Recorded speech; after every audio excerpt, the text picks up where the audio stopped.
Assalamualaikum warahmatullahi wabarakatuh. Bapak dan Ibu dosen yang saya hormati, serta guru penguji uji kinerja PPG dalam jabatan kategori 1 gelombang 2 tahun 2022. Perkenalkan, nama saya Mariam Trisongko SPD. Saya adalah guru bimbingan dan konseling yang bertugas di SMP Negeri 167 Luwung. Sekaligus sebagai mahasiswi PPG dalam jabatan kategori 1 gelombang 2 tahun 2022, program studi bimbingan konseling di LPTK Universitas Tadulako Palu. Dengan nomor peserta 201501364290 dan NIM PPG saya A611221178. Pada kesempatan kali ini, saya akan membuat video layanan konseling kelompok untuk uji kinerja mahasiswa PPG dalam jabatan tahun 2022 dengan topik cerdas menggunakan gadget. Terima kasih, selamat menyaksikan.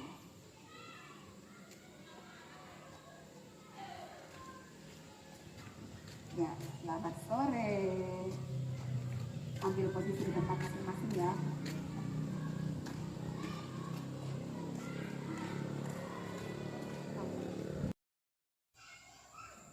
Ya, selamat sore anak-anak Ibu. Sore, Bu. Apa kabar hari ini? Sehat, Bu. Sehat semuanya ya.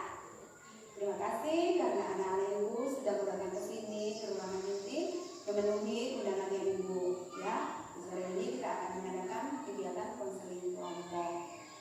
Tetapi sebelum kita mulai dengan kegiatan kita, boleh kita berdoa dulu. Siapa yang mau memimpin?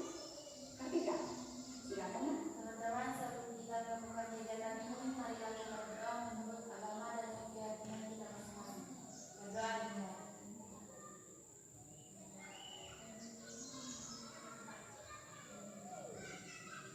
Berdoa selesai. Ya, terima kasih Kartika. Oh ya, sebelumnya kita isi daftar hadir dulu ya. Ini ada berapa orang? 6.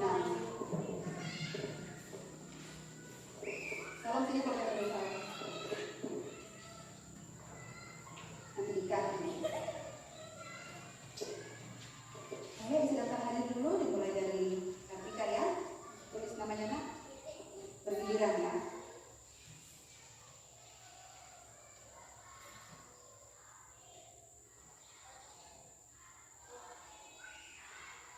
Pada segar-segar mulai ini padahal sudah sore ya. Sudah makan tadi? Sudah.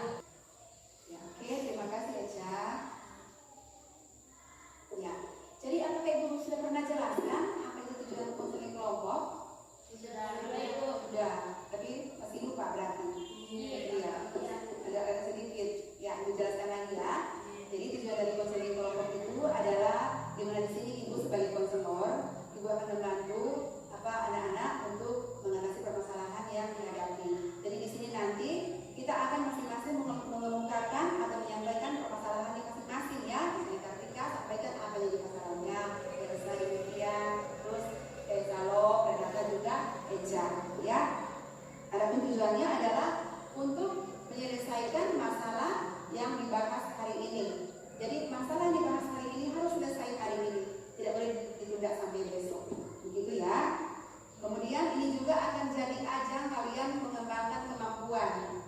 Jadi mungkin yang tadinya baru berbicara, karena di sini kalian terbiasa berbicara, diberikan kesempatan untuk mengungkapkan pendapatnya, memberikan sarannya. Nanti akhirnya kalian akan jadi terbiasa berbicara di forum di luar.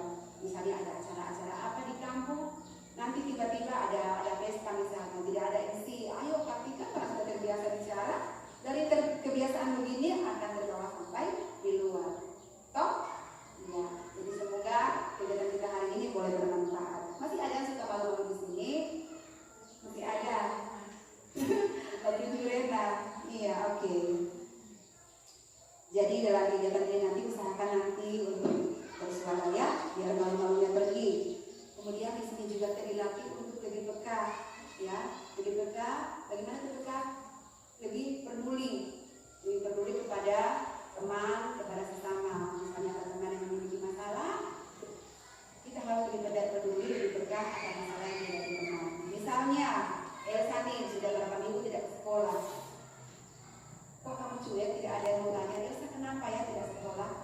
Jadi kita harus peduli. Pertanyakan kenapa yang tidak sekolah. Kalau perlu kayak di rumahnya, Elsa kenapa tidak sekolah-sekolah?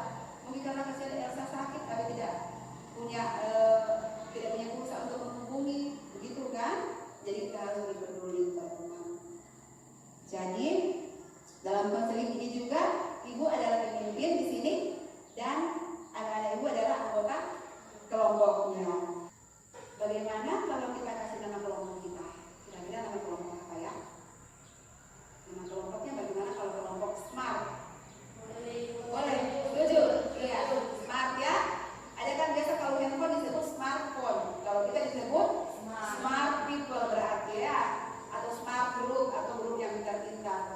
Oh, jangan cuma handphone yang pintar ya, tetapi kelompok kita juga harus pintar atau smart. Tetapi sebelum kita lanjut, bagaimana kalau kita berkenalan dulu? Di sini sudah saling kenal semua, belum kan? Kita berkenalan dulu.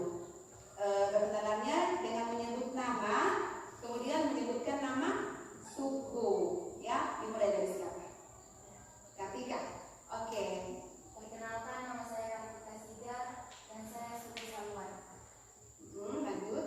Perkenalkan, saya dari Semarang, suku saya dari Saluan. Oke. Perkenalkan, nama saya Meisha, suku saya dari Saluan. Perkenalkan, nama saya Salim Komali, suku saya dari Saluan.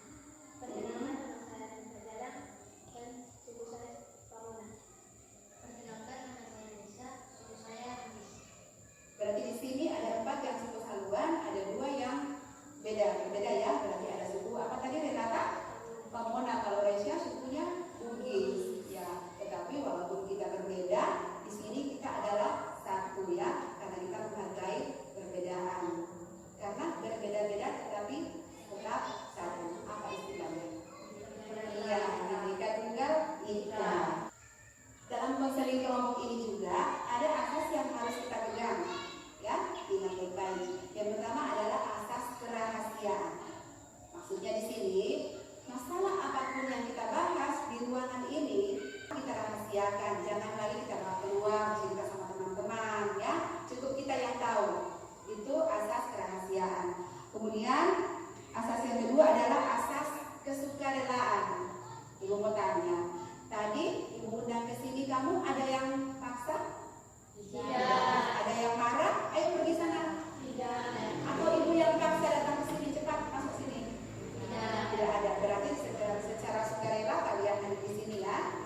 Dan asas yang ketiga adalah asas keterbukaan. Jadi di sini anak-anak harus terbuka menyampaikan masalahnya tanpa ditutup-tutupi, ya. Jadi masalah apapun yang kalian hadapi silakan disampaikan. Jangan malu-malu, ya.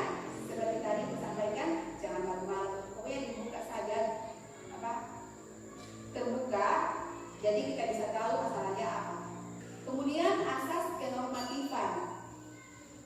Norma ya, jadi ada aturan-aturannya. Seperti kalau teman berbicara, usahakan jangan memotong, harus menghargai. Dengarkan dulu teman berbicara, dengarkan dulu teman berpendapat, baru kita berbicara, ya. Dan ada asas kegiatan. Maksudnya di sini kegiatan yang kita laksanakan hari ini, kita laksanakan hari ini sampai tuntas, begitu.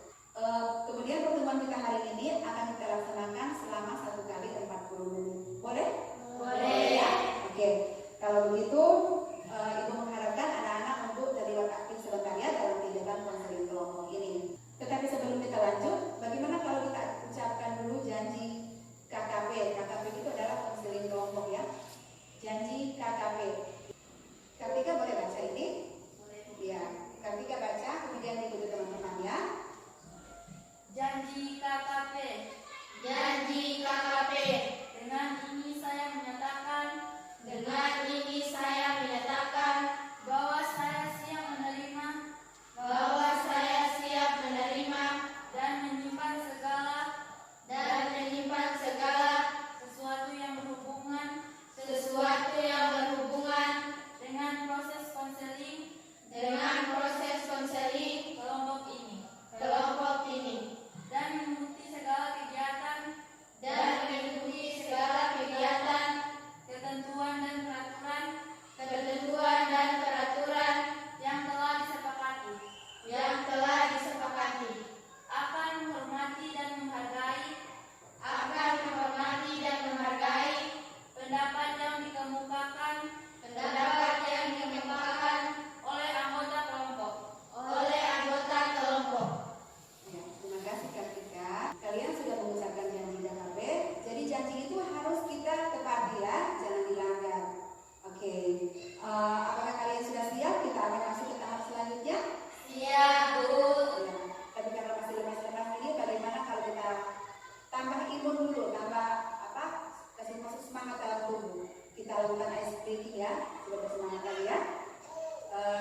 Kartika sering mengurung diri di kamar karena bermain gadget ya.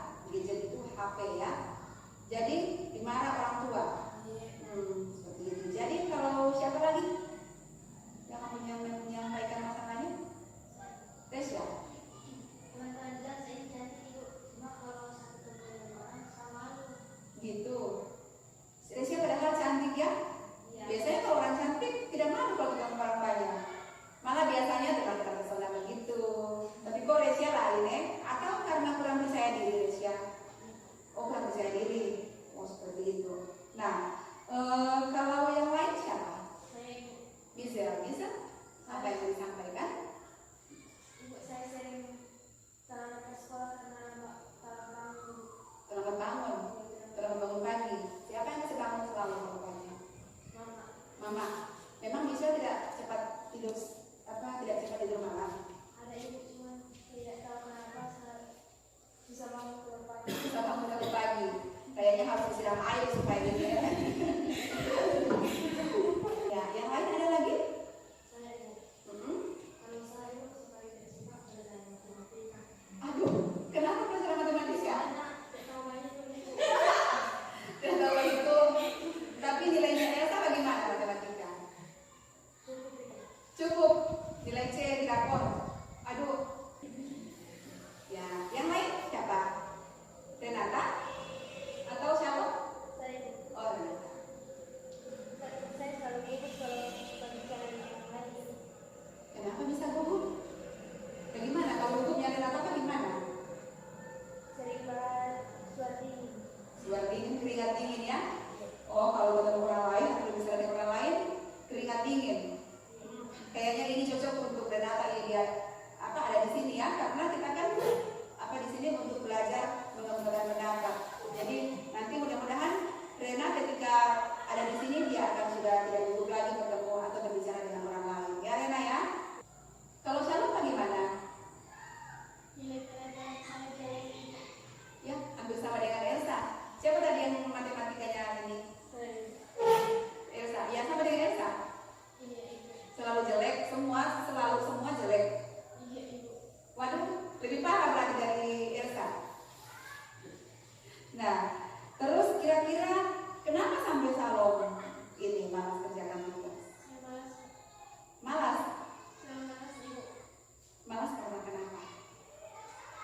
Tidak tahu jawabannya atau Saya tidak tahu jawaban. tidak tahu jawabannya? Memang tidak perhatikan kalau di kelas guru menerangkan? Tidak ibu. Tidak. Kenapa? Ngantuk? Iya ibu. Ya Allah, pantasan tidak masuk di otak ya. Jadi kira-kira permasalahan siapa ini yang mau kita bahas di sini, yang perlu dibahas? Kira-kira siapa punya? Kartika ibu. Kartika, kenapa Kartika? Karena dia punya kecanduan HP dan dia main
coba membatasi waktu dalam menggunakan HP.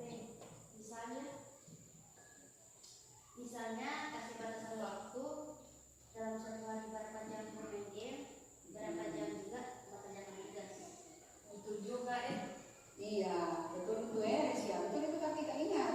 Jadi memang itu adalah saran yang baik, memiliki dukungan dan membuat batasan waktu menggunakan handphone itu memang adalah langkah pertama yang penting dalam mengatasi kecanduan gadget. Jadi apa ada saran yang lain lagi? Saya Elsa, boleh?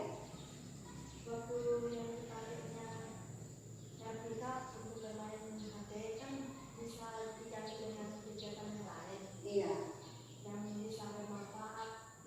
benar. Itu sangat membantu kalau dia bisa membantu orang tua. Jadi waktu yang Kartika pakai untuk bermain gadget tadi bisa dia alihkan untuk bantu orang tua, begitu? Iya, Kartika sudah dengar? sudah Ibu. Ya, oke. Kalau kita ingin dukungan yang lebih dalam bisa mengikuti konselor individu juga.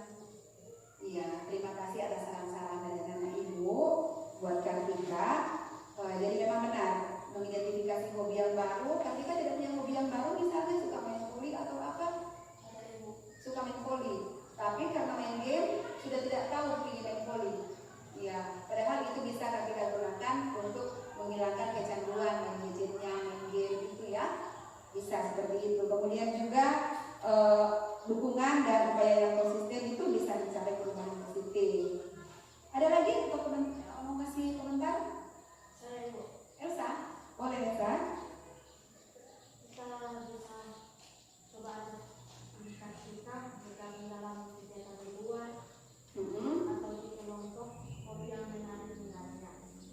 Dengan cara ini, kita bisa mengalihkan perhatian dari HP dan terlibat dalam kegiatan yang bermanfaat secara sosial. Iya, betul juga itu ya. Jadi coba Kartika nanti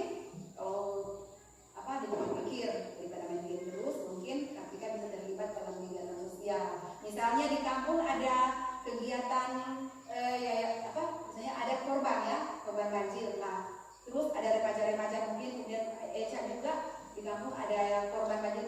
Coba kalian terlibat dalam kegiatan sosial, misalnya ada kegiatan sumbangan, terus kalau boleh anak-anak kalian bergabung sama teman-teman untuk menggalakkan dana ya untuk jadi sumbangan buat korban-korban banjir, korban-korban gempa, atau orang-orang yang membutuhkan. Seperti itu ya. Siapa lagi? Ada lagi?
apa itu gadget? Telepon genggam atau gadget itu adalah sebuah perangkat telekomunikasi elektronik yang mempunyai kemampuan dasar yang sama dengan telepon fax line atau telepon kabel. Biasa di rumah-rumah pakai itu, pada telepon fax line. Ada yang punya telepon rumah di sini? Tidak ada? Berarti memang sudah jarang ditemukan, kecuali biasa di toko di kantor-kantor itu ada ya. Jangan sampai kalian menggunakan itu untuk mengakses situs-situs dewasa ya. Jadi usahakanlah untuk menggunakannya dengan bijak. Pakai untuk mengembangkan pengetahuan, seperti menggunakan aplikasi-aplikasi tadi, ada tanda, ada braille. Jadi itu bisa kalian pakai untuk mengembangkan potensi kalian. Ada tugas dari guru mata pelajaran, bisa cari jawaban di situ. Lihat fungsi gadget. Gadget itu penting bagi remaja, karena dengan gadget remaja bisa lebih mudah dan lancar untuk berkomunikasi. Bukan cuma remaja, orang tua juga butuh, ya. Jadi memang gadget ini sangat besar fungsinya dalam kehidupan manusia sekarang, dalam perkembangan teknologi sekarang, ya. Tetapi hati-hati, ternyata gadget ini bisa membawa dampak negatif, bisa bahaya kalau kita tidak menggunakannya secara bijak. Paham ya? Kita lihat dampak positifnya. Dampak positifnya apa itu? Mempermudah komunikasi. Jadi misalnya ada keluarga di luar mengabarkan misalnya ada yang sakit, bisa lewat bertelepon, lewat melalui gadget. Terus juga bisa menambah pengetahuan. Kemudian juga memperluas persahabatan. Persahabatan misalnya kalau di Facebook, kamu punya teman di Facebook, memang teman-teman semua yang dikenal atau teman-teman yang dari luar-luar tidak dikenal? Dari luar. Kemudian gadget ini bisa dipakai untuk mengakses informasi. Misalnya informasi tentang penerimaan siswa baru. Biasanya kan sekarang kalau penerimaan siswa baru, sekolah-sekolah itu tinggal pakai link untuk mendaftar. Tidak harus lagi kita yang ke sana mengantar berkas, tidak seperti itu sekarang. Ya, jadi kita bisa akses informasi melalui gadget. Kemudian juga sebagai media pembelajaran. Ya, itu dampak positif dari gadget ya. Nah, gadget kalau tidak digunakan dengan baik maka akan menimbulkan dampak negatif. Misalnya mengganggu perkembangan. Itu kan juga terhubung dengan radiasi di otak. Terkadang orang jadi bodoh-bodoh karena terlalu sering menggunakan gadget. Kemudian dalam kesehatan, radiasi HP itu sangat bahaya untuk mata. Ya, seperti Kak tadi dia bilang, makanya sudah kabur. Dan dampak negatif yang ketiga, rawan tindak kejahatan. Kalau kita tidak meletakkan gadget dengan baik, kamu bawa motor misalnya, terus HP taruh di laci motor, sehingga di Australian atau sehingga di Alfa Mini lupa ambil handphonenya di laci motor. Akhirnya orang lihat, orang yang berniat mencuri diambil. Toh, jadi memang mengundang atau rawan tindak kejahatan. Kemudian juga pemborosan. Kenapa pemborosan? Banyak beli pulsa data. Padahal kalau saya tabung-tabung saya pulsa itu atau belikan makanan enak, toh. Nah, lihat cara bijak menggunakan gadget. Yang pertama, menolak ajakan teman untuk bermain games. Kalau boleh ditolak, ya, ajakan teman. Terus yang kedua, matikan gadget saat pelajaran berlangsung. Jadi kalau ada guru sementara menerangkan, kalau memang dilarang main HP, jangan main HP. Dilarang bawa handphone ke sekolah, jangan bawa. Makanya kamu kenapa biasa dilarang bawa handphone ke sekolah, bawa gadget? Kenapa? Biasa kalau guru menerangkan, kamu asik-asik main HP dalam kelas. Itu kenapa sampai kamu dilarang. Kemudian atur waktu. Tadi siapa yang kasih saran tadi? Menggunakan waktu untuk pulang. Ya, mengatur waktu sebaik-baiknya antara belajar dan gadget. Jadi atur waktu. Kapan mau bermain gadget, kapan mau belajar. Bahkan kalau perlu kurangi waktunya bermain gadget, perbanyak di waktu untuk belajar. Lalu menghindari mengakses situs pornografi. Nah, ada yang pernah di sini akses situs? Ada yang pernah di sini mengakses situs-situs pornografi? Jangan sampai ya. Ya, gunakan itu untuk hal-hal yang positif. Di sini Ibu akan putar film. Coba kalian simak baik-baik ya.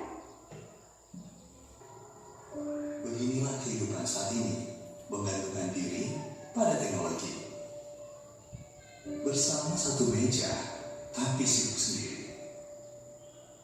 Berjalan beriringan, tapi tak saling memandang. Akankah terus begini?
Berarti Kartika sadar ya akan dampak negatif dari kurang cerdasnya Kartika menggunakan gadgetnya.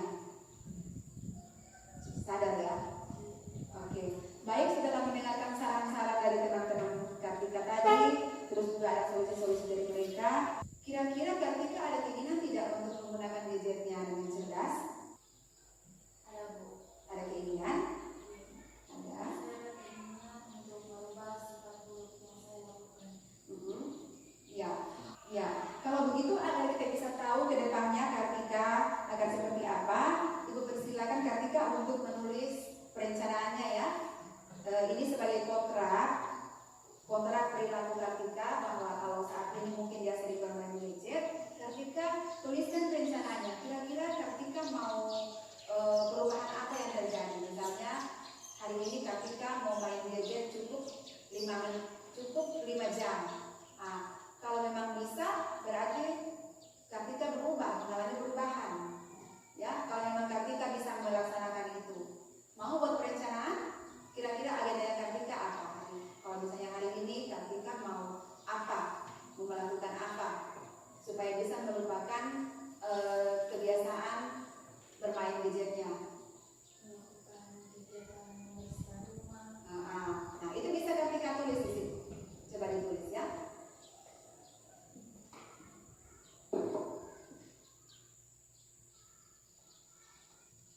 Jadi kalau sudah membuat kontrak perilaku, usahakan untuk dilakukannya supaya mengalami perubahan. Jadi teman-teman di sini nanti harus membantu Kartika. Kita harus pantau. Ada istilah, maksud saya pantau Anda ya. Jadi pantau Kartika apakah benar dilakukan seperti rencananya ini atau kontrak yang dia isi di kertas ini. Sudah? Boleh Kartika baca apa saja yang di situ? Kontrak kita laku. Dengan ini menyatakan 1. Kedepannya saya akan menggunakan HP untuk belajar. 2. Saya akan mengurangi penggunaan media sosial. 3. Terus bangun tidur juga tidak langsung bermain HP. 4. Terus menjalani kehidupan dengan melakukan hobi. Ya, sini. Bawa ke sini sama Ibu.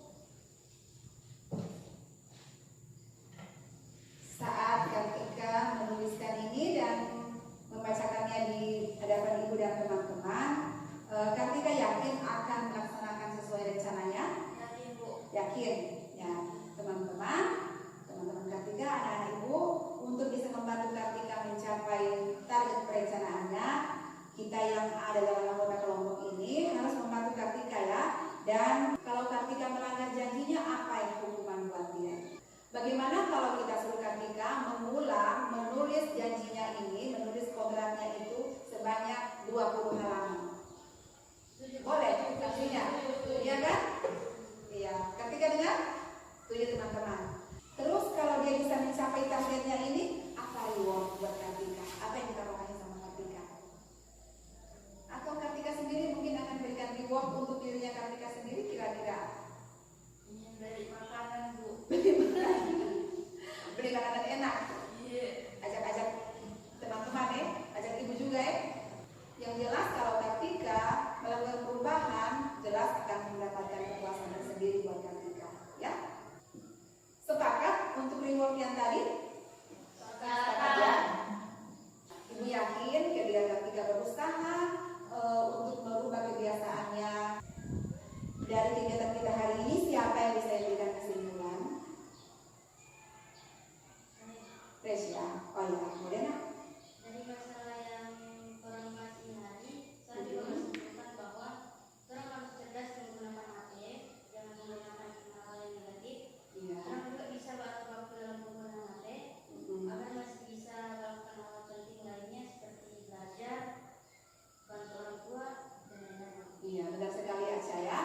sudah disebutkan semua, Eja juga sudah mengumpulkan. Terima kasih Eja. Sekarang Ibu akan bagikan LKPD. Nah, Ibu boleh diisi ini ya, dibagi sana. Ini tentang materi yang kita bahas hari ini. Ibu, ya, silakan diisi. Jangan lupa tulis nama.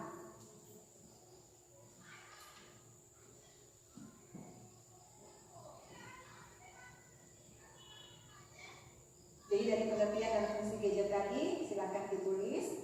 Kemudian dampak positif dan negatifnya. Kemudian apa langkah atau solusi yang akan kalian ambil dalam